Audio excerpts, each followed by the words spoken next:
Malam itu, seperti malam-malam biasanya di pelabuhan Quantum City memang selalu ramai. Bahkan, semakin malam semakin ramai orang-orang yang mengunjungi sekitar pelabuhan tersebut. Ini karena, selain hiburan di sana yang biayanya sangat terjangkau dibandingkan dengan Hyatt nightclubs maupun Quantum Entertainment, jadi bagi orang kelas bawah, maka di sini adalah tempat mereka mencari hiburan. Dari lobi hotel murah berlantai 4 yang memang menakdirkan bagi mereka para pendatang yang bermodal tidak besar, tampak 10 orang lelaki yang tampaknya bukan warga negara tampak berjalan keluar. Tiba di luar hotel, mereka segera menyebar ke berbagai arah.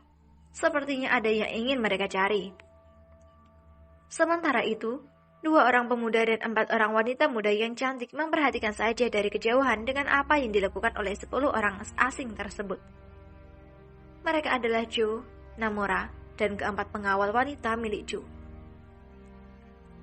Namora, kau bawa mobilku lalu pergi ke area di ujung pantai sana.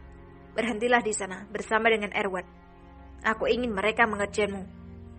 Bantai di sana dan sisakan 1 orang untuk mengirim kabar ke Hong Kong. Kata Joe memerintahkan. Namora langsung mengangguk kemudian segera berjalan pelan ke arah parkiran sambil menutupi wajahnya dengan telapak tangan, seolah-olah dia sedang terserang flu. Tak lama kemudian, mobil Legend Hypersport berwarna hitam metalik itu pun bergerak perlahan menuju ujung pantai lalu berhenti di ujung jalan. Hanya saja, tidak ada seorang pun yang keluar dari mobil tersebut. Orang-orang suruhan dari keluarga Miller yang melihat bahwa mobil milik incaran mereka telah berhenti di ujung jalan, mereka pun bersembunyi di lorong-lorong gelap sambil memegang kamera di tangan masing-masing.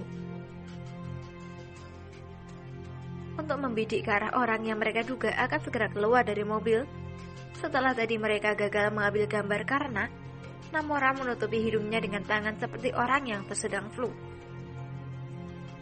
Dari jauh, mereka melihat pintu mobil tersebut perlahan terangkat membuka. Namun sialnya, mobil Legend Hypersport ini berbeda.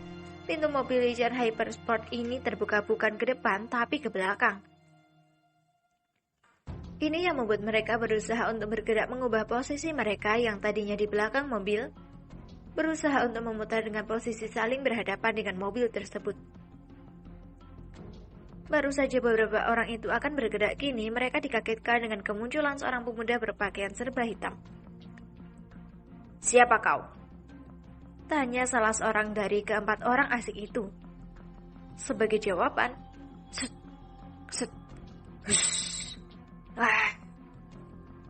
tidak ada jawaban yang keluar dari mulut sosok serba hitam itu.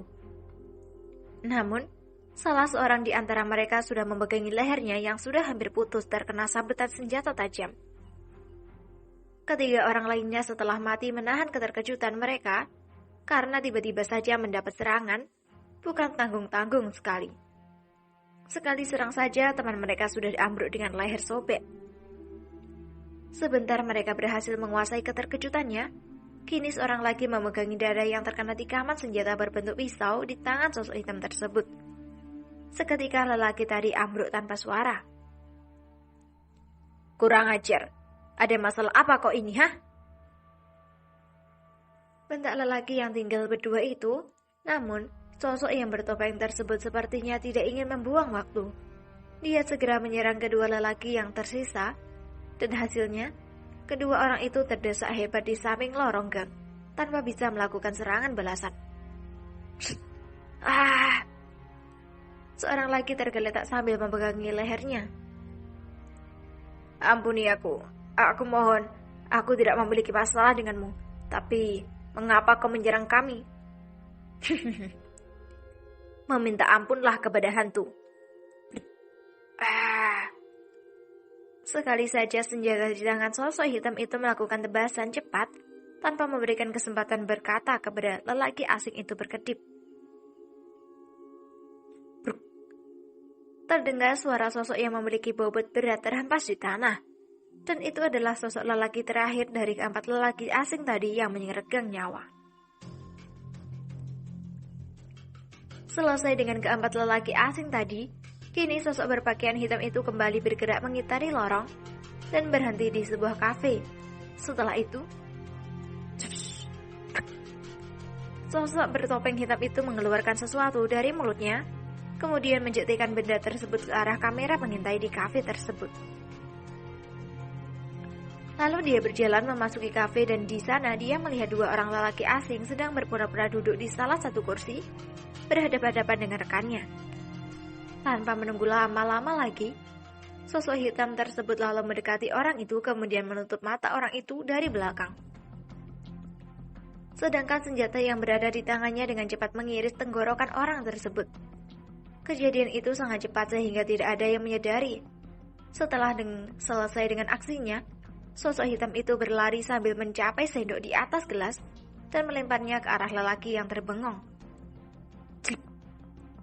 Sendok melesat dan menikam tepat di kerongkongan lelaki tersebut, membuat matanya terbelalak. Tidak terlalu ada yang menyadari kejadian itu. Setelah kedua orang tadi ambruk, barulah para pengunjung yang berada di dalam menyadari sesuatu telah terjadi. Hello everyone, episode ini